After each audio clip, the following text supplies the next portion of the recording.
Desliga o ruído, ligue-se aos factos. Este verão, o Observador tem para lhe oferecer 10 estadias em hotéis de luxo. 2 noites, 2 adultos. Aproveite a nossa promoção e assine o Observador com até 50% de desconto em observador.pt. Desliga o ruído, ligue-se ao essencial.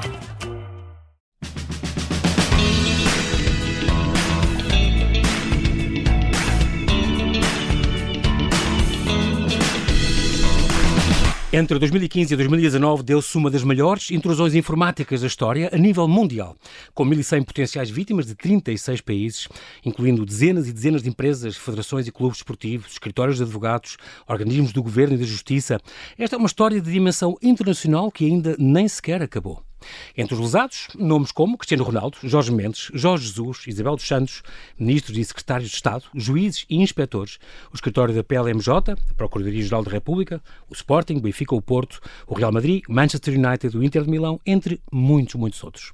O seu autor, Rui Pinto, um jovem de Gaia com 34 anos, que foi preso na Hungria, extraditado para Portugal e aqui foi julgado, aguardando a leitura da sentença. As opiniões dividem-se herói ou vilão vigilante ou criminoso.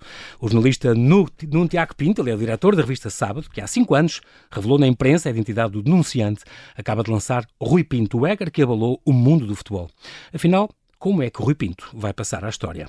Olá Nuno e bem-ajas por ter aceitado este meu convite. Bem-vindo ao Observador. Olá João, obrigado. É um prazer estar aqui contigo. Tu que és diretor da Sábado, nunca me esqueço que eras editor de política interna internacional do lado Independente, passaste por um sítio maravilhoso, e que tens esta, se não me engano, foste o primeiro português a escrever nesta academia West Point Academy. Tu passaste lá, foi um estágio que tu tiveste lá? Não, foi o fruto do trabalho que eu desenvolvi ao longo dos anos também na Sábado, com uma matéria completamente diferente, no fundo relacionada com a segurança interna e com o terrorismo jihadista, que eu escrevi um livro sobre os portugueses, os portugueses que se juntaram ao Estado Islâmico e depois do português que foi combater contra o Estado Islâmico, e eu, ao longo dos anos em que desenvolvi esse meu trabalho no fundo de investigação, acabei por ter contacto com algumas pessoas, sobretudo especialistas internacionais, que na altura me desafiaram a escrever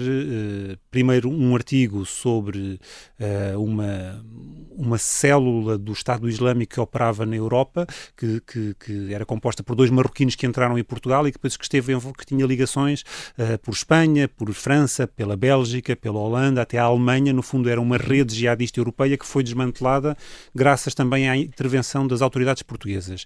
E eu, depois de desenvolver esse trabalho, desafiaram-me a escrever, a explicá-lo e a contá-lo como como essa rede operava na Europa e como é que ela tinha acabado por ser desmantelada.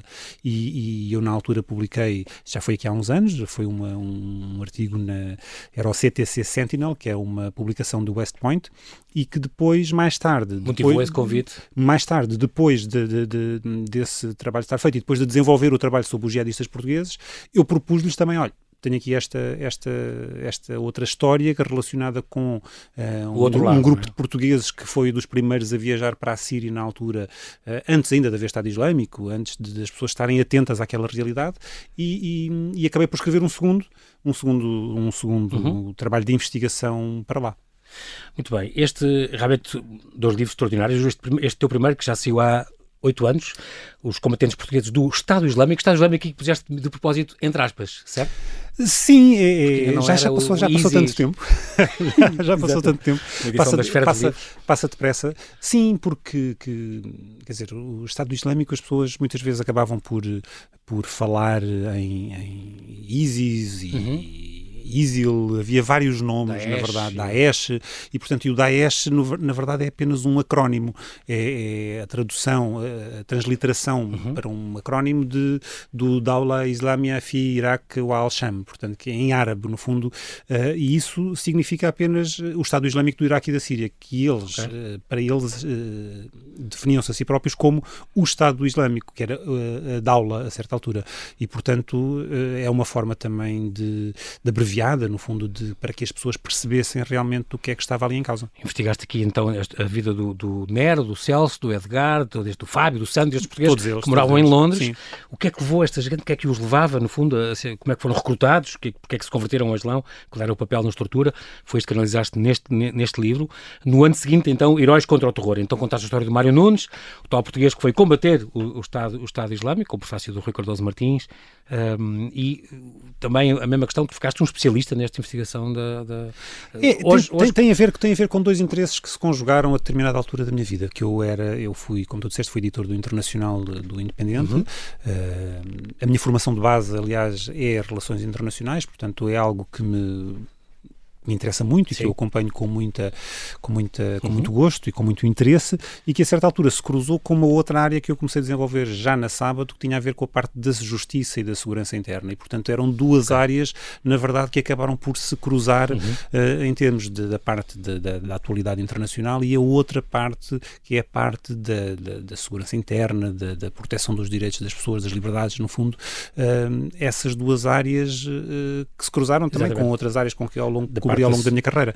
Mas foi motivou a tristeza esta busca pelo Rui Pinto, claro, também tem um pouco a ver. Pronto, muito bem, mas ainda mais antiga, há 12 anos escreveste Os Dias de Coragem e de Amizade, muito curioso, estas várias histórias, na esfera dos livros também, estes 50 testemunhos sobre quem tinha passado pela guerra colonial, onde, por exemplo, conta a história do António Lobato, cá está, o que nós agora tivemos aqui no Observador, fizemos este podcast, o Sargento na Cela 7, com a vida dele. É verdade. Já contavas aqui nessa história já há 12 anos. Foi um livro que eu escrevi na altura por ocasião dos 50 anos do início da Guerra Colonial. E eu, na altura, para assinalar ali a data, o que eu fiz foi recolher 50 depoimentos de 50 soldados que estiveram na Guerra Colonial nas suas diferentes zonas. Soldados, ou enfermeiras, ou enfermeiras, paraquedistas, pilotos aviadores, portanto eram pessoas que estiveram em Angola, na Guiné e Moçambique.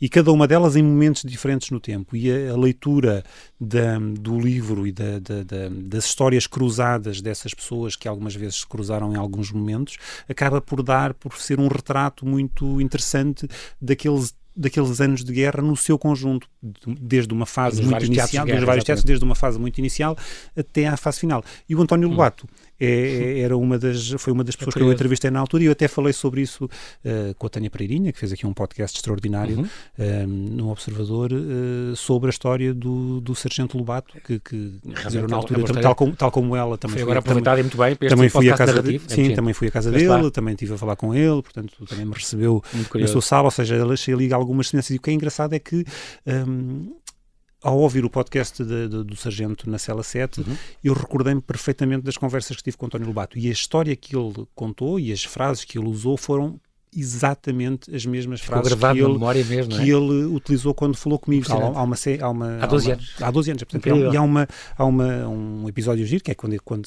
depois dele se despenhar e que foge para a selva, em que tem que depois de ser espancado por um grupo de guineenses que o encontra, ele consegue fugir, e depois tem uma pequena faca, e depois aquela história que ele conta, que foi encontrado por um elemento, eu não me recordo se era do PAIGC, e que lhe diz, dá a faca. Ele diz, vem buscá-la. Dá a faca, vem buscá-la. E, portanto, é exatamente a forma como ele me contou a história. Eu achei isso muito interessante. Passaram estes testemunhos, também é outra grande obra tua. Temos agora nesta do Rui Pinto Ecker, que abalou o mundo do futebol, uma edição da Objetiva. São 400 páginas, devo dizer, Nuno, que li de fio a pavio. Não sabia se ia conseguir ler tudo, aliás, porque uma pessoa perdia um caso, perdia um livro por dia, às vezes não é fácil, mas é realmente uma coisa, eu comecei com mais tempo, e é realmente uma coisa fascinante. Li num instante, num fim de semana, porque isto é uma história de suspense, que está muito bem escrito nesse ponto de vista, e tu agarras a pessoa a perceber o que é que se passou, como é que eles vão prendê-lo. Ele está assim com o pai, foram às compras, voltaram, já sabiam onde é que eles estavam, escutaram os telefones, fizeram não sei o quê, a questão das conversas na A5, este género de encontros e tudo está muito bem escrito e prende realmente uma pessoa a este livro. Os segredos de um dos maiores roubos de informação confidencial da história, os alvos falhados e as vítimas desconhecidas do Football Leaks. Aqui tiveste também uma ajuda no prefácio, o Eduardo Damas, e na investigação inicial. Ele é atual diretor-geral adjunto do Correio da Manhã e da CMTV, que escreve que é realmente um tema avassalador, não só para o futebol, mas para toda a justiça, e isso perpassa muito neste teu livro. Como é que te interessaste, em primeiro lugar, por este caso? Olha, em primeiro lugar, deixa-me agradecer essas tuas palavras, esse teu o ter lido.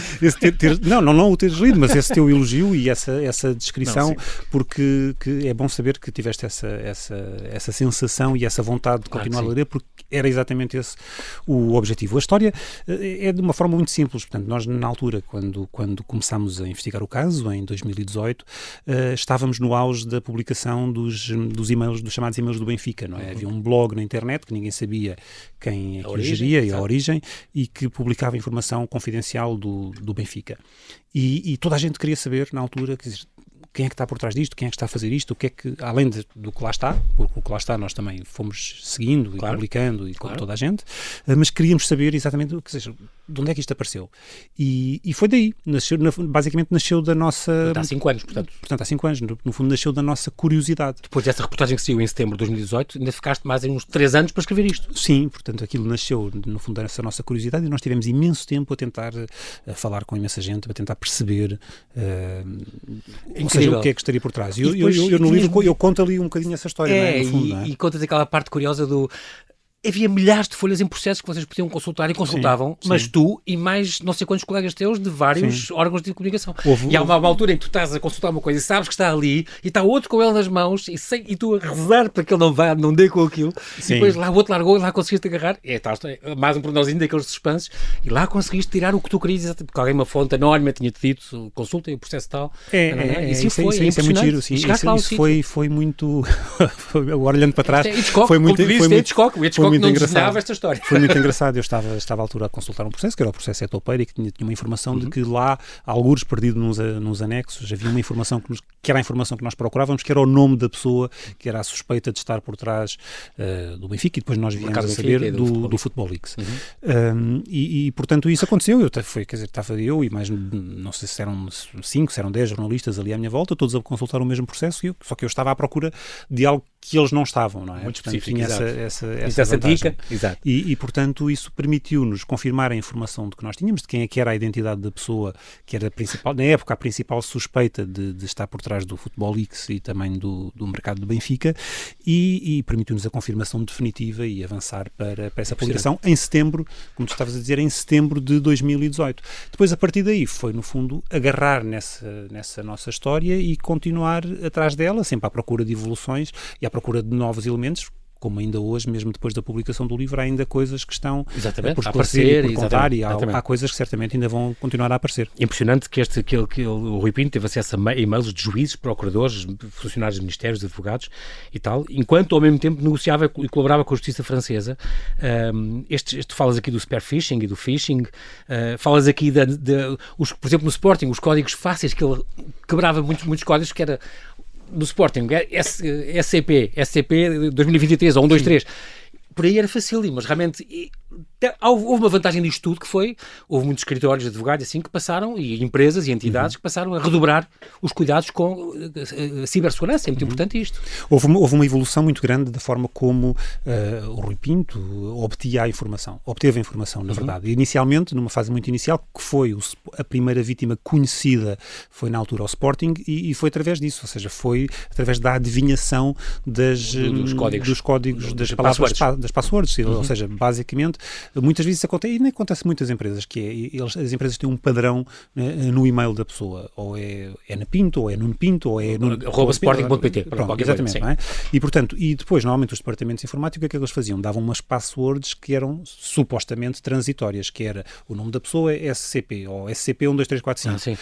E era suposto as pessoas mudarem. Exato. Agora, o que acontecia é que as pessoas não mudavam aquilo. Isso acontecia em muitas empresas. Exato. E, portanto, bastava, na altura, adivinhar um padrão, ou perceber qual é que era o padrão, para, a partir do momento em que se entrava num e-mail, entrava-se nos outros e-mails.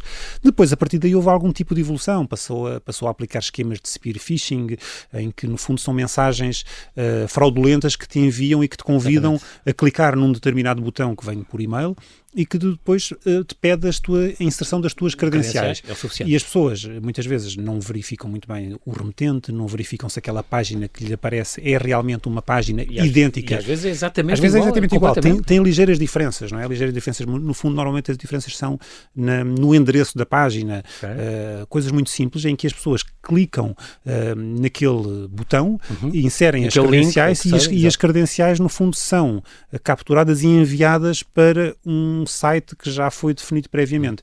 E, na verdade, depois aquela página, por norma... tens acesso depois a... Não, e por norma aquela página depois abre numa página fidedigna e a pessoa fica a pensar, então, mas o que é que aconteceu? Eu se calhar enganei-me. O que acontece? Às vezes as pessoas enganam-se a inserir os passwords. Ele tentava isso para muita gente, uns abriam, outros desconfiavam, outros perguntavam se tinha... No caso da PLMJ é um caso paradigmático. Houve um envio de um e-mail de spear phishing em que a advogada que o recebeu achou que o e-mail foi parar ao junk, no fundo, ao correio indesejado, não solicitado, só ao spam. Exatamente. E ela, depois de ver aquele e-mail, achou estranho e enviou para o departamento, para o helpdesk. E a pessoa que estava no helpdesk, por alguma razão, decidiu clicar no link fraudulento e inserir as suas próprias credenciais. O que é que isso aconteceu? Permitiu à pessoa que o enviou o e-mail ter, no fundo, acesso à rede da PLMJ com privilégios de administrador, o que permitiu, a partir daí, entrar em toda a rede da PLMJ, nos e-mails, nos computadores dos advogados e, portanto, fazer uma intrusão sem precedentes.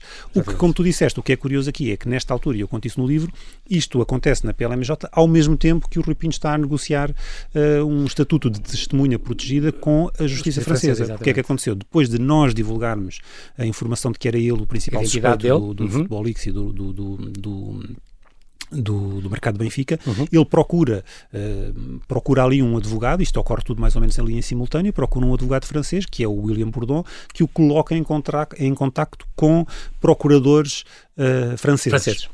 E, portanto, há um encontro em Paris, em que ele vai a Paris e entrega algum tipo de informação, combina tudo mais ou menos, mas, ao mesmo tempo que está nesta negociação com as autoridades francesas sobre se vai ser uma testemunha protegida, se vai ser... Chegam a dar um telemóvel e tudo, para ele vai entrar num programa de proteção de testemunhas ou não. Ele foi preso 3 ou 4 meses depois, tinha combinado... Mas ao mesmo tempo que ele está a negociar esta entrada num programa de proteção de testemunhas em França, continuava a proceder a intrusões informáticas, não só nos escritórios de advogados, mas, no caso, e ele disse isso em tribunal, tentar entrar na Procuradoria-Geral da República. Na altura, que foi dito também em tribunal, para tentar descobrir quem eram as fontes da Sábado, no fundo as minhas fontes e do Eduardo Damas na altura, para perceber de onde é que nós tínhamos ido buscar aquela informação. Já vamos saber mais no Tiago Pinto, temos que fazer aqui um brevíssimo intervalo, já voltamos à conversa, até já.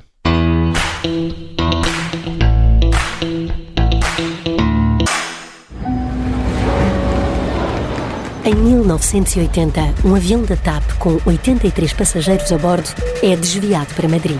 Entrou por ali dentro e apontou-nos a arma.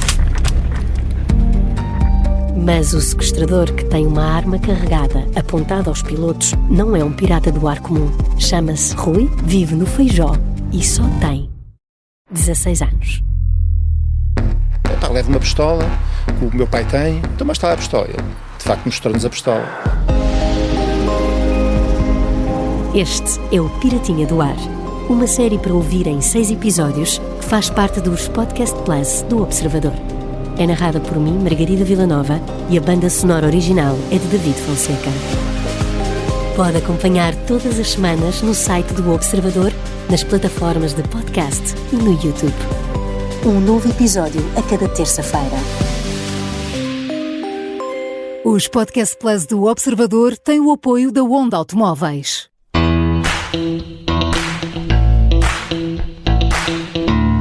Estamos a conversar com o Nuno Tiago Pinto, ele é o diretor da revista Sábado e autor do mais recente e completo livro sobre o jovem criador do Futebol Leaks e do Luanda Leaks, Rui Pinto, o hacker que abalou o mundo do futebol. É o que se lê na capa desta edição da Objetiva.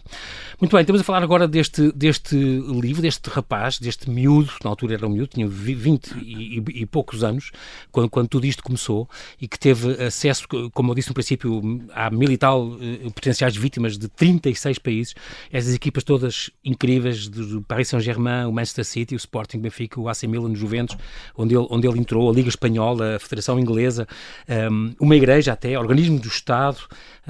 Acho curioso que tu, quando copias e transcreves os documentos, depois sempre, quando há erros portugueses e há uma série de erros portugueses, tu pões SIC, exatamente assim, o clown, que era o cloud e este género de coisas. Pronto, eu achei impecável. Como eu disse, o livro lê-se de fio a pavio muito, muito, muito bem.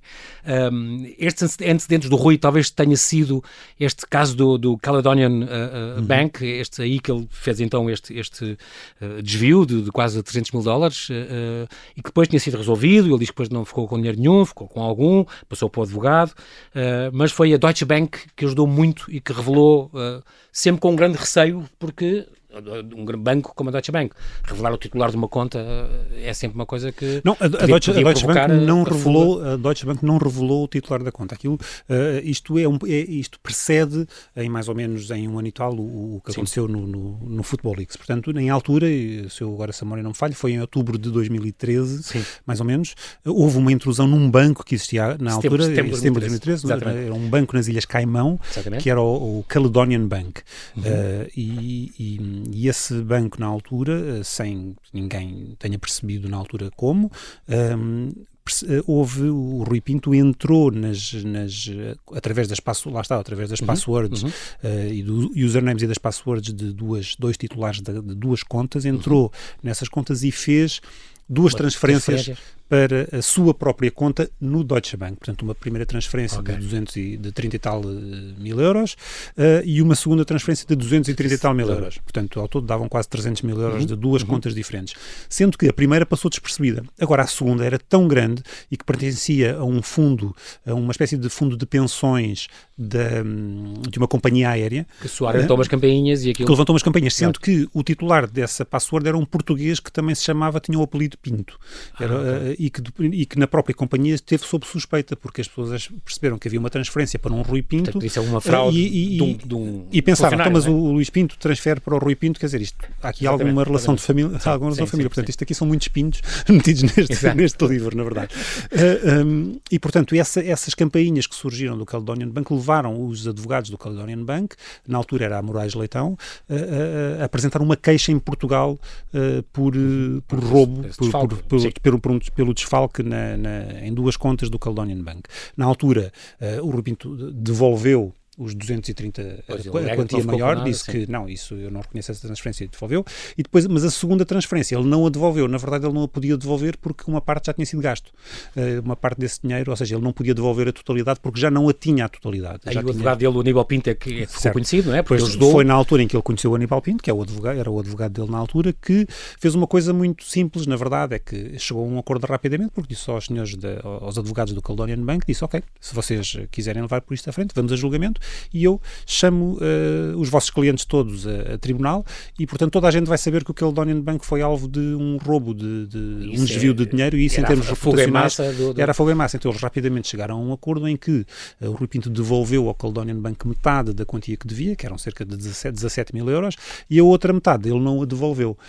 Mas não passou para o Aníbal Pinto? Não fez no fundo uma ordem de transferência para o escritório do advogados do Aníbal Pinto. Foi aí que ele o conhece e é aí mais tarde que depois é esse conhecimento que o leva a mais tarde a recorrer ao Aníbal Pinto quando ele faz aquela intrusão na Doyen. Exatamente, na Doyen Sports Investments, tentou uma extorsão ao Nélio Lucas. Só complementar que é tudo sequencial, portanto ele faz essa tentativa no Caledonian Bank em setembro de 2013, o caso prolonga-se, no fundo, eles chegam apenas a acordo no final de 2014 e no início de 2015 o Rui Pinto vai para a Hungria viver para Budapeste, e logo uns meses depois de estar em Budapeste é quando começam as intrusões no verão de 2015, as intrusões no Sporting.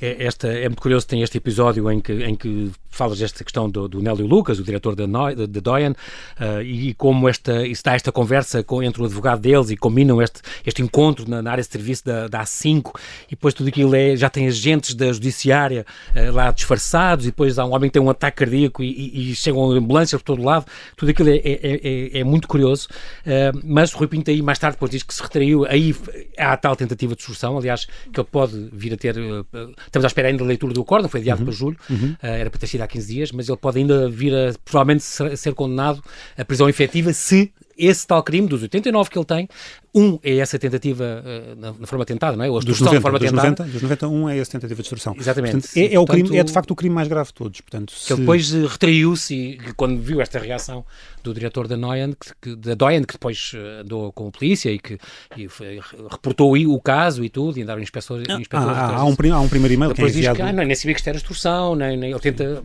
abstrair-se e dizer que não fazia ideia, estava fragilizado psicologicamente e tal. Tu contas isso no livro muito bem. Sim, no fundo há um talvez a coisa mais grave. No fundo, em termos de pena, é o crime mais grave. Apesar dos outros, eu acho que os outros são extremamente graves, na verdade. As intrusões informáticas, não é? Sabotagem. Mas a tentativa de extorsão, em termos penais, é aquele que pode levar a uma pena maior. E, no fundo, entre meio milhão e 1 milhão de... Ele pede, no início de outubro de 2015, pede entre meio milhão e 1 milhão de euros para não divulgar a informação, e depois todo aquele processo, todas aquelas conversações, há uma reunião lá, entre advogados, há trocas de e-mails, há telefonemas, há tudo mais. Ele tem e-mails trocados com o advogado a decidir se recebe o dinheiro através de Malta, a ponderar se recebe o dinheiro através de Malta, depois, em tranches, ou não, várias tranches, para pagar menos impostos. Exato. Ou seja, teve a estudar os sistemas fiscais, diz que que arranja até uma coisa legal. O advogado promete fazer uma espécie de contrato de trabalho para receber o dinheiro de uma forma legal e em tranches e prestações, e portanto, tudo isso se arrasta ao longo de mais de 30 dias. Portanto, e o Rui Pinto diz que não, que era toda uma brincadeira, que nunca tentou extorquir, portanto, aquilo, a justificação não parece muito lógica, não parece muito convincente. E não convenceu as procuradoras, nem os juízes. Vamos perceber isso quando for a leitura da sentença. E, portanto, há todo esse período de 30 e tal dias, ou seja, quando alguém desiste, tem que haver uma desistência espontânea e genuína. A tese da Polícia Judiciária e do Ministério Público é que houve uma desistência porque perceberam que a Polícia Judiciária estava em campo e, portanto, há e-mails do advogado para ele a dizer, olha, desiste disto porque se a Polícia Judiciária, isto é mesmo grave, a Polícia Judiciária vai-te apanhar e, portanto, a pena é pesada. Se desistires, o crime desaparece. Portanto, ou seja, a Polícia entende que, e o Ministério Público, que essa desistência não foi genuína, espontânea, ou seja, foi forçada pelas circunstâncias. Claro. E se é forçada pelas circunstâncias, essa desistência não é válida judicialmente. Portanto, continua a haver uma tentativa de extorsão na forma tentada. Portanto, é isso que agora nós vamos também perceber pelo acórdão. Este arrependimento é uma das perguntas finais. Finais do teu livro também. Este arrependimento será genuíno?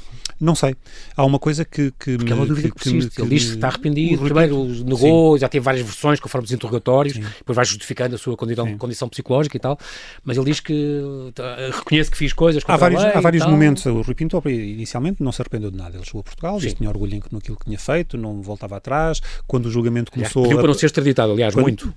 Não quis ser extraditado porque dizia que não estava em segurança em Portugal, corria risco de morte, quer dizer, nada disso se verificou.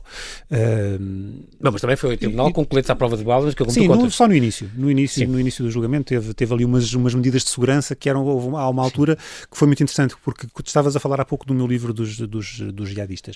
Quando o julgamento do Rui Pinto começou, ele apareceu em tribunal realmente com colete à prova de bala, havia seguranças por todo o edifício, no piso onde o julgamento correu, os telemóveis não funcionavam. Sim, nós jornalistas tínhamos que entrar na sala só com blocos de notas, não podíamos levar computadores, não podíamos levar telemóveis, ou seja, as medidas de segurança eram extraordinárias. Sim. Ao lado, na mesma altura, estava a decorrer um julgamento sobre terrorismo de 2 portugueses que tinham pertencido ao Estado Islâmico e estavam a ser julgados por terrorismo, e as medidas de segurança eram zero. Não é? Na verdade, portanto, a circunstância, sim, a pessoa, um dos arguidos na altura que estava a ser julgado e que acabou por ser condenado por apoio à organização terrorista, eu lembro-me de estar a entrar no edifício com ele ao lado e uma colega minha estava muito, muito exaltada porque não conseguia entrar na sala, não a queriam deixar porque não havia lotação, e ele era a pessoa que era suspeita de terrorismo a dizer: minha senhora, tenha calma, isto vai-se tudo resolver. Portanto, foi muito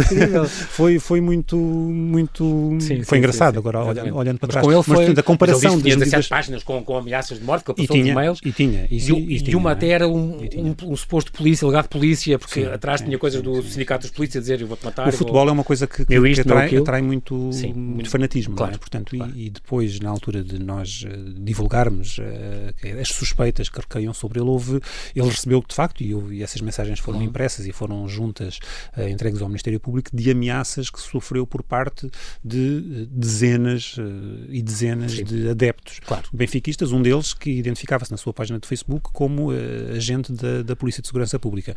Portanto, essas medidas de segurança foram muito, muito interessantes. Mas voltando aqui um bocadinho atrás ao que estávamos a dizer, as versões dele foram variando, na verdade. Do arrependimento. Ele, quando o julgamento começou, leu apenas uma declaração onde disse que não estava nada arrependido, voltaria a fazer tudo o que fez e, portanto, mostrou-se assim muito, muito convicto. E depois... Só motivava por causa de ver os podres do negócio e porque adorava o futebol, era fanático. E depois permaneceu em silêncio durante todo o julgamento, até que depois, já na fase final, quando decidiu falar, mostrou-se muito arrependido. Mas foi um arrependimento justificado, não...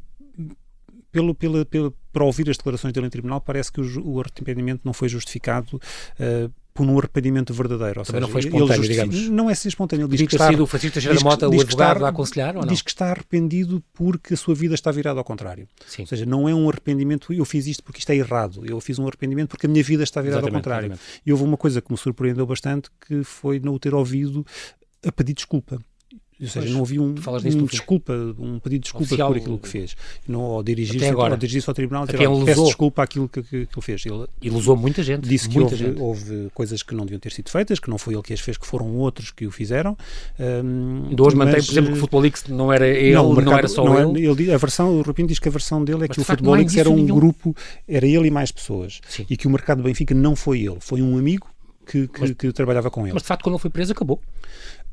E essa é uma grande questão. Não há nenhum indício que haja outra pessoa... E os juízes perguntaram em tribunal, mas bastava ter havido qualquer outra publicação para nós não estamos aqui a ter esta discussão ou perguntar-lhe se você estava sozinho ou não. Não houve nada. E além disso, nas perícias que foram feitas pela Polícia Judiciária, não há trocas de e-mails, não há trocas de mensagens, não há metadados diferentes de diferentes sítios, ou seja... Ele diz que não estava sozinho, mas não há nada que o comprove para além da palavra dele. Há outras dúvidas que tu tens também muito. De que é que ele vivia? Ele diz que ele trabalhou num bar, a Ovelha Negra, por sinal, chamava-se assim o bar, em Budapeste, e que tinha uns negócios de antiguidades e livros antigos, não sei o quê. Como é que ele pagava as contas? Como é que agiu sozinho? Ele tinha algum financiamento? É uma coisa que também não se consegue provar. Ele não tinha contas bancárias e viveu lá. Essa é uma das grandes questões que me parece que estão por responder, porque ele foi viver, no fundo, em 2015 para Budapeste e viveu lá até ser preso no início de 2019. E nessa altura, portanto, a Polícia Judiciária, quando estava à procura dele, pediu várias informações às autoridades húngaras. Na verdade, perguntou se ele tinha algum registro de morada, não tinha. Perguntaram se ele tinha contas bancárias, não havia registro de contas bancárias dele em Budapeste. Mas, na verdade, ele levava uma vida em que tinha um apartamento, vários, na verdade, mudou de apartamentos, mas tinha apartamentos. Até negou, às vezes chegou a negar que nunca tinha morado não sei onde e afinal... Exatamente, portanto, fez viagens, porque via-se pelo Facebook, ia a concertos de festivais de música eletrónica, tinha que comprar, tinha os materiais, não é? Os computadores, os Macintosh, os Apple, os MacBooks, tinha os discos rígidos, ou seja, uma série de discos, a comida, não é? O dia-a-dia, a namorada, tudo mais, ou seja, havia uma série de despesas fixas que tinham que ser suportadas, em que a única atividade que ele diz que tinha era a venda de antiguidades pela internet, no fundo através do eBay. Sim. Agora, os técnicos de reinserção social que o ouviram não encontraram, ou seja, ele não forneceu qualquer tipo de indícios. Portanto, quando nós temos uma conta no eBay, nós podemos dizer, olha, a conta está registada, eu vendi estas coisas por este preço, por estes valores, isto permitia-me sobreviver. Não há quaisquer registros disso. Portanto, é uma dúvida que persiste. Ou seja,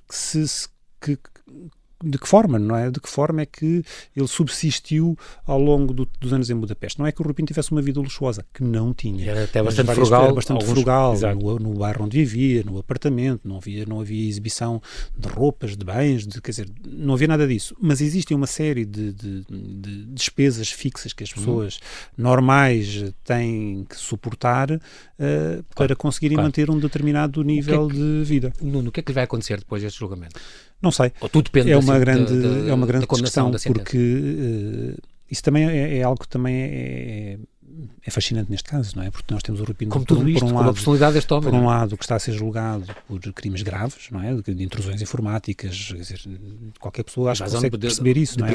Nós pensamos às vezes, foi os poderosos que foram vítimas. Não foram, não é? Há pessoas que hoje não sabem que foram vítimas e que potencialmente se lhe podem ter entrado nos e-mails e conseguem, hoje em dia através do nosso e-mail nós conseguimos saber tudo, não é? Nós temos as consultas médicas, temos os empréstimos do banco, temos as fotografias pessoais, temos uma série de coisas, terabytes de informação. Dados que estão ainda a abrir e a ser analisados e exatamente, lá o que é que lá está. Por um lado temos... Há muito mais casos que podem aparecer. Há muitos casos que podem... aliás, há outros que já apareceram. Ele, por um lado, está a ser julgado neste processo, ao mesmo tempo que está num programa de proteção de testemunhas em Portugal, no fundo tem numa departamento da Judiciária, portanto, e está a colaborar com a Judiciária, nós não sabemos ainda hoje em que está a colaborar, no fundo, ele diz que vai na análise da informação. Não, ele já desencriptou os discos que lhe foram apreendidos, mas no fundo está, eu acho...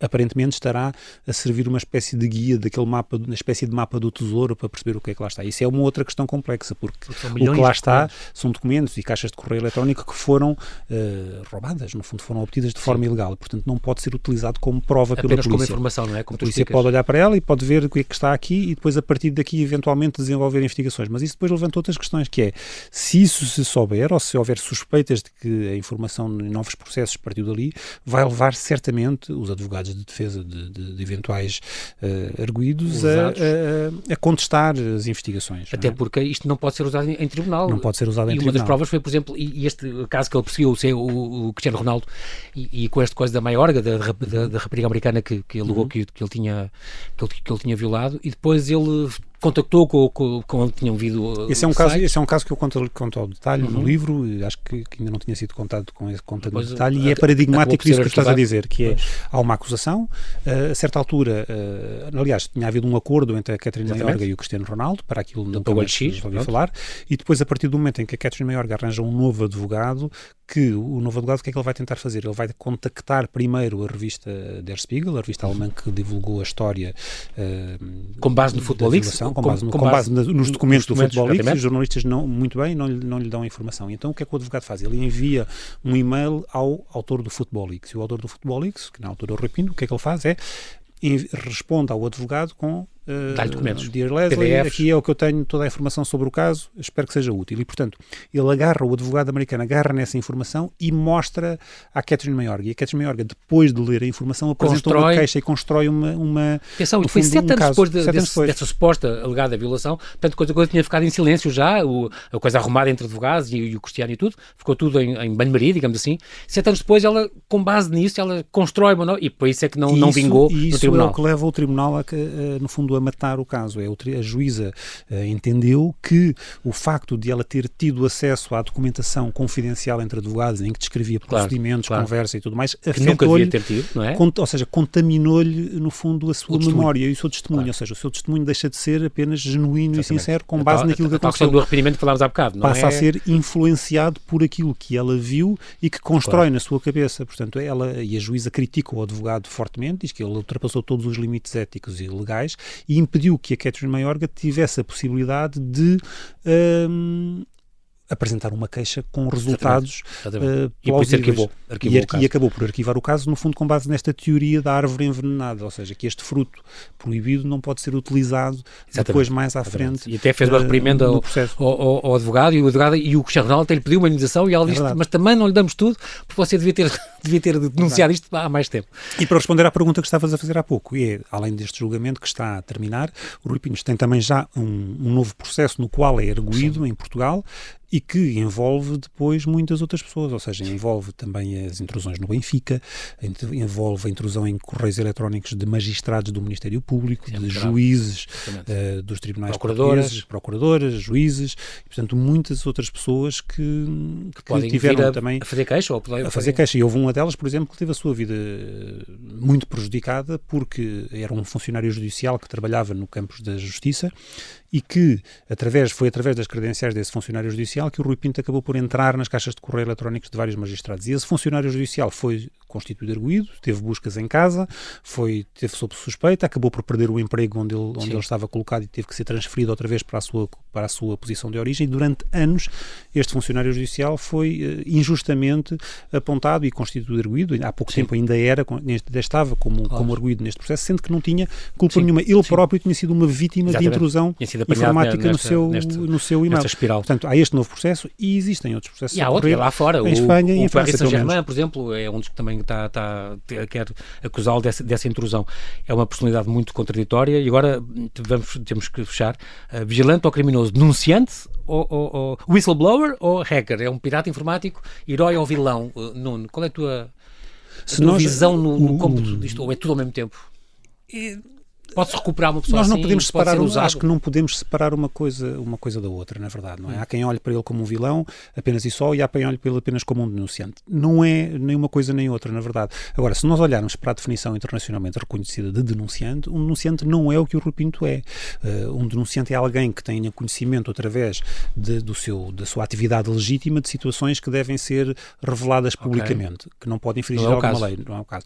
E este aqui não é o caso. Ou seja, já temos o estatuto do whistleblower cá na nossa lei. Nós fazemos uma comparação, por exemplo, com o caso do Edward Snowden. O Edward Snowden era alguém que trabalhava para a NSA e, através do seu trabalho, teve conhecimento da informação grave que o Estado americano fazia e divulgou essa informação publicamente. No fundo, ele teve a informação de que o Estado americano recolhia a informação de outras pessoas ilegitimamente. Aliás, o Rui Pinto é um bocadinho apoiado pelo mesmo advogado francês. O Rui Pinto não fez nada disso. O Rui Pinto não trabalhava em lado nenhum. Sim. De repente, é alguém que começa a obter informação primeiro de um clube, depois de uma agência de jogadores, depois de outro clube, depois de um escritório de advogados, ou seja, e depois esta rede espalha-se um pouco por todo o mundo, sendo que ele é alguém que não trabalhava para nenhum tipo de organização. Portanto, o conhecimento que ele teve das coisas é algo que é perfeitamente ilegítimo. E se nós reconhecermos a possibilidade de alguém, desta forma, de um vigilante, no fundo, andar a fazer justiça pelas suas próprias mãos, nós perdemos um precedente muito grave numa sociedade democrática e, quer dizer, nos fundamentos da nossa própria democracia na sociedade. E isso é algo que não pode ser visto com bons olhos, não pode ser aceito. Exatamente. Muito bem, Nuno Tiago Pinto, quero agradecer muito a tua disponibilidade em vir aqui ao Observador. É sempre bom receber alguém que investigou isto tão bem e que deu umas belíssimas horas de leitura. Fica aqui esta recomendação, uma edição da Objetiva. Rui Pinto, o hacker que abalou o mundo do futebol, com o caso que ainda está vivo. É uma história que é a última frase do livro, aliás, com certeza que a história não acaba aqui, como tu acabas o livro, e realmente ficámos agora a saber, o acórdão foi adiado para 13 de julho, nessa altura vamos saber então a condenação ou não do Rui Pinto. Quero-te agradecer muito, é outro Pinto, mas tu não, tu estás estás ilibado completamente, culpado só de fazer um livro de grande leitura. Obrigado, João, foi um prazer estar aqui. Muito obrigado.